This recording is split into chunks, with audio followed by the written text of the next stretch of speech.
Hello दोस्तों। हम लोग कल पढ़े थे ब्रह्म समाज। आज हम लोग पढ़ेंगे प्रार्थना समाज। शुरू करने से पहले एक थोड़ा सा है ना आपसे रिक्वेस्ट है कि चैनल को सब्सक्राइब करें। चैनल को मोनेटाइज कराने में आप ही लोग का योगदान होगा और ज़्यादा से ज़्यादा चैनल को सब्सक्राइब करें। ठीक है, आगे देखिएगा। हम लोग प्रार्थना समाज पढ़ते हैं बिना देरी किए हुए। प्रार्थना समाज देखिएगा, प्रार्थना समाज की स्थापना कब हुई थी? 1867 ईस्वी थी। प्रार्थना समाज की स्थापना कब हुई थी? 1867 ईस्वी में। किसके द्वारा की गई थी? आत्माराम पांडुरंग, है ना। किसके द्वारा की गई थी? आत्माराम पांडुरंग के द्वारा की गई थी। ठीक है, कहाँ की गई थी? मुंबई में। कहाँ की गई थी? बम्बई में। यहाँ से 3 पॉइंट आपको याद रखना है। प्रार्थना समाज की स्थापना 1867 ईस्वी में किसके द्वारा? आत्माराम पांडुरंग के द्वारा की गई थी। कहाँ की गई थी? बम्बई में की गई थी। आगे देखिएगा, प्रार्थना समाज की स्थापना में सबसे बड़ा योगदान केशव चंद्र सेन का था, है ना। किसके सहायता से की गई? केशव चंद्र सेन की सहायता से की गई। वही केशव चंद्र सेन जो 1857 ईस्वी में ब्रह्म समाज के आचार्य बनते हैं। वही केशव चंद्र सेन के द्वारा, है ना, प्रार्थना समाज की स्थापना में योगदान रहा। आगे देखिएगा, महादेव गोविंद रानडे। महादेव गोविंद रानडे, है ना। पंडिता रामाबाई, जीजी अगरकर, गोपाल हरिदेशमुख और आर भंडारकर प्रार्थना समाज से जुड़े हुए व्यक्ति थे। ये सब प्रार्थना समाज से जुड़े हुए थे। जो सबसे ज्यादा है ना इसमें योगदान रहा महादेव गोविंद रानडे का और पंडिता रामाबाई का। आपसे पूछेगा कि प्रार्थना समाज के प्रसिद्धि में, यानी प्रार्थना समाज को प्रसिद्धि दिलाने में सबसे बड़ा योगदान किसका रहा? तो सबसे बड़ा योगदान महादेव गोविंद रानडे का रहा और पंडिता रामाबाई का रहा। ये दोनों पॉइंट आपको ध्यान में रखना है। इसके अलावा और भी लोग थे। गोपाल हरिदेशमुख। गोपाल हरिदेशमुख को लोक हितवादी के नाम से जाना जाता है। लोक लोक लोक हितवादी, लोक हितवादी, लोक हितवादी, लोक हितवादी के नाम से जाना जाता है। जाना जाता है। ठीक, जाना जाता है। आगे देखिए, महादेव गोविंद रानडे को, महादेव गोविंद रानडे को पश्चिम का सुकरात, है ना। पश्चिम भारत का, पश्चिम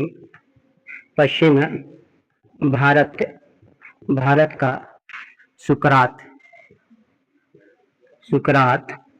सुकरात कहा जाता है ना। या आप दक्षिण भारत का सुकरात भी कह सकते हैं। कहीं कहीं पर दक्षिण भारत का सुकरात लिखा हुआ होता है ना। कहीं कहीं पर दक्षिण भारत का सुकरात लिखा हुआ होता है कि महादेव गोविंद रानडे को और किस नाम से जाना जाता है? तो महादेव गोविंद रानडे को दक्षिण भारत का सुकरात, दक्षिण भारत ही लिख देते हैं। असली में कहीं कहीं पर पश्चिम भारत भी लिखा हुआ होता है क्योंकि ये महाराष्ट्र के थे। महाराष्ट्र पश्चिम में पड़ता है, ठीक है, दक्षिण पश्चिम में पड़ता है।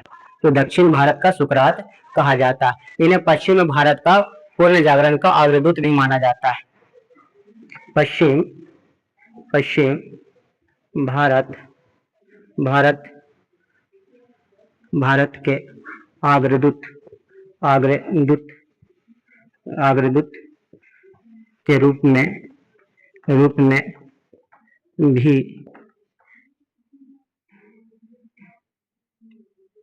पूर्ण जागरण का अग्रदूत लिख रहे हैं सिर्फ, है ना। किसका अग्रदूत? पूर्ण जागरण का अग्रदूत, है ना। पश्चिम भारत के पूर्ण जागरण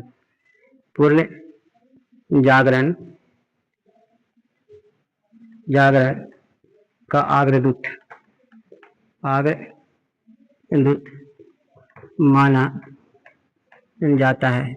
बोर्ड पर लिखने में थोड़ा सा, है ना, दिक्कत होता है कि माइंड में भी बात चलती रहती है और बोर्ड पे लिखते भी रहते हैं तो उसमें थोड़ा सा, है ना, हो जाता है गलती। ठीक है, तो दोनों बात याद रखना। गोपाल हरिदेशमुख को लोक हितवादी के नाम से जानते हैं। महादेव गोविंद रानडे को दक्षिण भारत का सुकरात कहा जाता है और पश्चिम भारत के पुण्य जागरण का अग्रदूत माना जाता है। और भारत का पुण्य जागरण किसे कहा जाता है? तो भारत का पुण्य जागरण का अग्रदूत किसे कहा जाता है? तो वो राजा राम मोहन राय, है ना, कल बताया था आपको। आगे देखिएगा, इसको मिटा देते हैं, फिर आगे कुछ डेटा देखेंगे। देखिएगा आगे 1871 ईस्वी का, है ना, थोड़ा सा महादेव गोविंद रानडे के बारे में जानकारी ले लेते हैं। इनका भी बहुत बड़ा योगदान रहा, है ना, समाज सुधार आंदोलन में। 1871 ईस्वी में महादेव गोविंद रानडे ने सार्वजनिक समाज की स्थापना की थी। और इसका मुख्य उद्देश्य क्या था, सार्वजनिक समाज का उद्देश्य क्या था, तो इसका उद्देश्य था सरकार सरकार सरकार और जनता और जनता जनता के बीच बीच मध्यस्थ मध्यस्थ मध्यस्थ है ना, सरकार मध्यस्थ। ठीक है, इसका उद्देश्य क्या था, सरकार और जनता के बीच मध्यस्थ। कहने का मतलब है कि सरकार तक जनता की बातों को सरकार तक जनता की बातों को पहुंचाने का कार्य करती थी। जैसे जनता की शिकायतों को, दुखों को, उसकी आकांक्षाओं को, उसकी आलोचनाओं को, है ना, सरकार तक पहुंचाने का काम ये करती थी। कौन, तो सार्वजनिक सभा समाज, माफ करना, सार्वजनिक समाज। आगे देखिएगा, 1884 ईस्वी में 1884 ईस्वी में दक्कन एजुकेशन सोसाइटी 1884 ईस्वी में दक्कन एजुकेशन सोसाइटी की स्थापना की गई। किसके द्वारा की गई थी, तो महादेव गोविंद रानडे के द्वारा ही की गई थी। अच्छा, ये वास्तविक रूप से महादेव गोविंद रानडे के द्वारा नहीं की गई थी, ये की गई थी बाल गंगाधर तिलक, है ना, गोपाल कृष्ण अगरकर और बल्लाल देव। और कौन है, बल्लाल देव, हम लिख देते हैं ना, गोपाल कृष्ण गोपाल कृष्ण कृष्ण अगरकर अगरकर अगरकर गोपाल कृष्ण अगरकर, बाल गंगाधर तिलक, बाल गंगाधर तिलक और बल्लाल देव, बल्लाल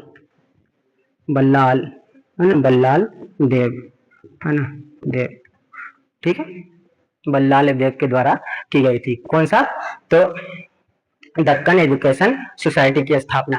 लेकिन आगे चल करके इसका संचालन महादेव गोविंद रानडे द्वारा किया गया। इसलिए एग्जाम्स में भी पूछते हैं तो वो कौन सा वाला पूछता है, महादेव गोविंद रानडे वाला ही पूछता है। यानी कि ऑप्शन में महादेव गोविंद रानडे का ही नाम रहेगा, है ना। ये सारे नाम आपको देखने को नहीं मिलेंगे, बाई चांस से, है ना, आपका लक खराब रहा तो ये सारे नाम भी आपको देखने को मिलेंगे। और ऑप्शन एक और नीचे में ऑप्शन ई रहेगा। ठीक है, इसको भी ध्यान में रखना। आगे देखिएगा, 1891 में महाराष्ट्र में विडो रिमैरेज एसोसिएशन की स्थापना की गई। ये भी किसके द्वारा की गई थी, महादेव गोविंद रानडे के द्वारा की गई थी। इसका उद्देश्य क्या था, विधवा पुनर्विवाह। इसका मुख्य उद्देश्य क्या था, विधवाओं का पुनर्विवाह करवाना। ठीक है, उसको बढ़ावा देना। क्योंकि विधवा की स्थिति 18वीं शताब्दी और 19वीं शताब्दी, 18वीं शताब्दी के अंत में और 19वीं शताब्दी के, है ना, शुरुआती दौर में आप देखिएगा तो विधवाओं की स्थिति बहुत खराब थी, जब महिला विधवा हो जाती थी। क्योंकि बाल विवाह का, है ना, विधवा विवाह जो है जुड़ा हुआ किससे, बाल विवाह से। पहले होता था क्या कि पुरुष होते थे 50 साल के, 55 साल के, है ना, और कोई रईस खानदान से, है ना, ताल्लुक रखता है, तो लड़की वाले क्या करते थे, अपनी पुत्री का 12 साल, 13 साल, 14 साल की उम्र में विवाह कर देते थे। जैसे, है, जिससे होता ये था कि पुरुष तो अपना जीवन जी लेता था, कुछ साल के बाद, 5 साल 10 साल के बाद, है ना, उसकी मृत्यु हो जाती थी और महिलाएं बहुत जल्दी विधवा हो जाती थी। और जब विधवा हो जाती थी तो वो अभी भी जवान है ना, 12 साल 15 साल की उम्र में शादी हुआ, 10 साल के बाद विधवा हो गई, 5 साल के बाद विधवा हो गई, तो वो महिला अभी भी जवान है। अब होता यह था कि, है ना, उसके घर वाले, लड़की के घर वाले भी उसको, है ना, विशेष रूप से आश्रय नहीं मिलता था वहां, और ससुराल वाले को तो कहना ही नहीं है। ससुराल वाले, है ना, नजरें गड़ा करके रखते थे। जैसे देवर हुआ, उसके पर परिवार के लोग हुए, नजरें गड़ा, समाज का भी, है ना, प्रभाव रहता था बहुत ज्यादा। इसीलिए विधवा पुनर्विवाह का कॉन्सेप्ट लाया गया इन लोगों के द्वारा, इन समाज सुधारकों के द्वारा, और उस पर काम किया गया। आगे देखिएगा, पंडिता रमाबाई, इनका भी बहुत बड़ा योगदान रहा प्रार्थना समाज को आगे बढ़ाने में। पंडिता रमाबाई 1882 ईस्वी में आर्य महिला समाज की स्थापना की। इसका भी उद्देश्य वही था, बाल विवाह बाल बाल विवाह विवाह विवाह से मुक्ति, बाल विवाह से मुक्ति, है ना, मुक्ति, महिला शिक्षा को, है ना, स्त्री शिक्षा को, स्त्री शिक्षा को बढ़ावा देना, को बढ़ावा देना। ठीक है, इसका भी उद्देश्य है ना यही था। पंडिता रामाबाई का 1882 में जो आर्य महिला समाज है, उसका भी उद्देश्य यही था। आप लोग से एक बार फिर से इंतजार है, गुजारिश है कि चैनल को सब्सक्राइब करें। आप वीडियो आपके पास पहुंचता है, पेज आपके पास है ना आता है, तो उसको देखें और सब्सक्राइब करें। देखिए, क्वालिटी खराब हो सकता है, स्केच और बोर्ड पे लिखते हैं, लेकिन पढ़ाई खराब नहीं होगा। ठीक है, डेटा आपको फुल मिलेगा, अच्छा मिलेगा डेटा, उसमें कमी नहीं होने वाला है। ठीक है, इसको मिटा देते हैं, फिर आगे थोड़ा सा देखेंगे।